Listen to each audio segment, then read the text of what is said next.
ഇപ്പോൾ ഈ കേസിലെ പരാതിക്കാരൻ മുഹമ്മദ് കാസിം ടെലിഫോൺ ലൈനിൽ ചേരുന്നുണ്ട്.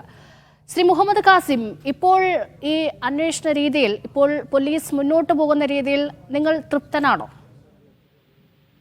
ഒരിക്കലുമല്ല. നിങ്ങൾക്കറിയാമല്ലോ, ഞാനിത് മാസങ്ങളോളം നീണ്ടുനിന്ന ഒരു പോരാട്ടത്തിന്റെ ഭാഗമായിട്ടാണ് ഇന്ന് കഴിഞ്ഞ ദിവസം കോടതിയിൽ പോലീസിന് അഫിഡവിറ്റ് നൽകേണ്ടി വന്നിട്ടുള്ളത്.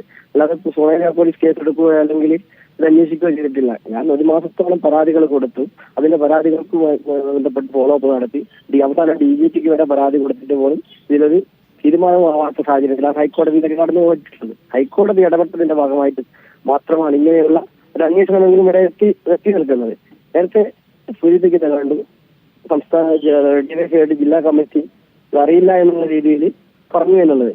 നിലവിൽ റിബേഷിലേക്ക് എത്തി നിൽക്കാൻ റിബേഷിന് എവിടെ നിന്ന് കിട്ടി എന്നുള്ള എന്താണ് റിബേഷ് പ്രചരിപ്പിച്ചിട്ടുണ്ട് എന്നുള്ളത് പോലീസ് പ്രഥമ തെളിവോട് കൂടി പറയുന്നുണ്ട്. പക്ഷെ എന്തുകൊണ്ട് ഇത് എവിടെ നിന്ന് കിട്ടി അല്ലെങ്കിൽ അവരുണ്ടാക്കി കൊടുത്തു എന്നുള്ളത് റിബേഷാണ് പറയുന്നത്. റിബേഷ് ഇപ്പോഴും ഡിവൈഎസ്പിയുടെ ജില്ലാ നേതൃത്വത്തിനോട് കൂടി എവിടുന്ന് കിട്ടി എന്നുള്ളത് പറയാൻ റിബേഷിലേക്ക് അറിയാം. എന്തായാലും റിബേഷിന് എവിടുത്തെ കിട്ടിയിട്ടുണ്ട്.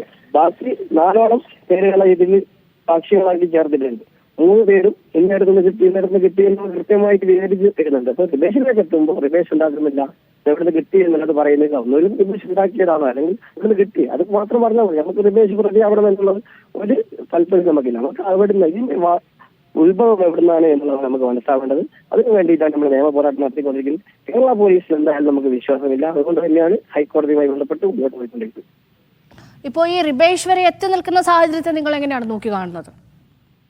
തീർച്ചയായിട്ടും പോലീസ് ഹൈക്കോടതിയുടെ നിർദ്ദേശം ഉള്ളതുകൊണ്ട് മാത്രമാണ് ഇതിൽ ഉണ്ടാക്കിയിട്ടുള്ളത്. ഈ രീതിയിലേക്ക് ഇടപെടേണ്ടി വന്നിട്ടുള്ളത്. ഹൈക്കോടതി ഇതിൽ ഇടപെട്ടില്ലായിരുന്നെങ്കിൽ ഈ കേസ് എവിടെ എത്താത്ത സാഹചര്യം ഉണ്ടാവും. ഞാൻ പറഞ്ഞത് 5 പരാതികൾ ഞാൻ പോലീസ് സ്റ്റേഷനിൽ കൊടുത്തിട്ടുണ്ട്. SP കൊടുത്തു, DYSP കൊടുത്തു, DIGക്ക് കൊടുത്തു, DGPക്ക് കൊടുത്തു. ഇതൊക്കെ കൊടുത്ത് ഒരു മാസത്തോളം ഞാൻ വെയിറ്റ് ചെയ്തു. ആരെങ്കിലും ഒരാൾ ഏതെങ്കിലും ഒരു പരാതിയിൽ FIR എടുക്കുന്നു. ഒരു പരാതിയിൽ ഈ സമയം വരെ FIR ഇടാതെ അത് അന്വേഷിക്കുന്ന പോലീസുകാർ ഇപ്പോഴും പോയി ഈ ദിവാകര മാസ്റ്റർ പരാതി കൊടുത്ത പരാതിയിലെ മേൽ ഞാൻ കുറ്റക്കാരാണ്. 153A വകുപ്പ് പ്രകാരം ഞാൻ പ്രതിയായി നിൽക്കുകയാണ്. എന്നിട്ടും അവിടെ പോലും ഞാൻ പ്രതിയല്ല എന്നുള്ളത് തെളിയിക്കാനുള്ള എന്റെ ഉത്തരവാദിത്തമായി കൊണ്ടുകൊണ്ടാണ് ഞാൻ ഹൈക്കോടതിയെ സമീപിച്ചത്. ആ ഹൈക്കോടതി ഇടപെട്ടത് കൊണ്ട് മാത്രമാണ് ഈ രീതിയിലേക്ക് ഇപ്പൊ എത്തി നിൽക്കുന്നത്. തീർച്ചയായിട്ടും കാസിം, ഇപ്പോൾ മാസങ്ങളായിട്ട് ഈ കേസിന്റെ പിറകെയാണല്ലോ. ഈ പോസ്റ്റ്, ഈ വ്യാജ പോസ്റ്റ് ആരാണ് നിർമ്മിച്ചതെന്നാണ് കാസിം കരുതുന്നത്? ഞങ്ങൾ ആദ്യമേ പറയുന്നത് ഇത് സൈബർ ഇടങ്ങളിൽ നിന്നാണ് വന്നിട്ടുള്ളത്. അത് തുടക്കം മുതൽ ഞാൻ ഇപ്പോൾ 48 മണിക്കൂർ കഴിഞ്ഞല്ലോ. ഇപ്പൊ DYSP ജില്ലാ കമ്മിറ്റിയുടെ ഒരു റിപ്പോർട്ട് വന്നിട്ടുണ്ട് എന്ന് പറയുന്നു. എന്തുകൊണ്ട് 48 മണിക്കൂർ ഞാൻ അന്ന് നിഷേധിക്കുകയാണ്, ഞാനത് ചെയ്തിട്ടില്ല എന്നുള്ളത്. ഈ സമയത്തിന് റിബേഷ് അടക്കമുള്ള ആളുകൾ ആരും പ്രതികരിക്കാൻ വന്നിട്ടില്ല. ഞാൻ ചെയ്തിട്ടില്ല എങ്കിൽ റിബേഷ് ചെയ്തിട്ടില്ല, റിബേഷ് എന്ന മാധ്യമങ്ങൾക്ക് മുന്നിലേക്ക് വരാം. ഞാൻ ധൈര്യപൂർവ്വം പറയുന്നു, ഞാനത് ചെയ്തിട്ടില്ല എന്നുള്ളത്. 25-ാം തീയതി 3 മണി തൊട്ട് ഞാനിത് പറഞ്ഞുകൊണ്ടേയിരിക്കുകയാണ്. ഇപ്പൊ 4 മാസം പിന്നിട്ട സാഹചര്യത്തിൽ ഞാനിത് പറയുന്നു. ഇപ്പൊ ഈ ഗ്രൂപ്പുകളിൽ പോസ്റ്റ് ചെയ്തു എന്ന് പറയുന്നവരെ പരിചയമുള്ളവരാണോ? അതായത് കാസിം ഇപ്പോൾ ഈ ഗ്രൂപ്പുകളിൽ പോസ്റ്റ് ചെയ്തെന്ന് പറയുന്നവരുണ്ടല്ലോ, റിബേഷ് അടക്കമുള്ള ആളുകൾ, അവരെ പരിചയമുണ്ടോ കാസിമിന്? ഞാൻ പറഞ്ഞത് ഞാൻ നേരിട്ട് പരിചയമുള്ള വ്യക്തികളോ അതിലില്ല. അതാണ് ഞാൻ മനസ്സിലാക്കുന്നത്. എന്നെ എന്തിനും കരുവാക്കി എന്നുള്ളത് CPM ഇപ്പൊ റിബേഷ് അടക്കമുള്ള ആളുകളാണെങ്കിൽ മറുപടി പറയുന്നത്.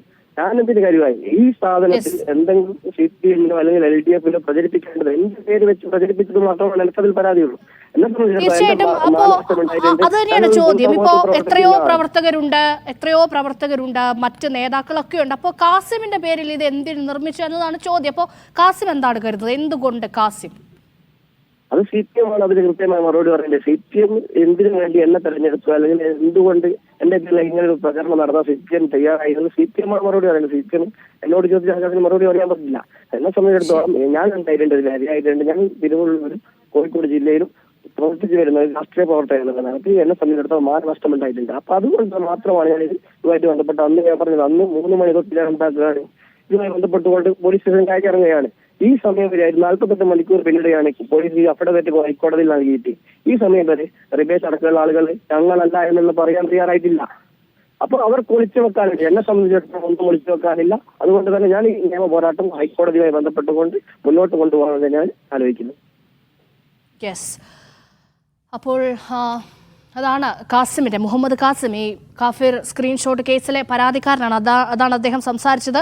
അദ്ദേഹത്തിന് പോലീസിൽ വിശ്വാസമില്ല, വിശ്വാസം എന്നേ നഷ്ടമായിരിക്കുന്നു. ഇപ്പോൾ ഹൈക്കോടതി ഇടപെടൽ കൊണ്ടാണ് ഇതുവരെയുള്ള അന്വേഷണം, ഈ കാര്യങ്ങൾ ഇതുവരെ ചെന്നെത്തിയിരിക്കുന്നത് എന്ന പ്രതികരണമാണ് മുഹമ്മദ് കാസിം നടത്തുന്നത്.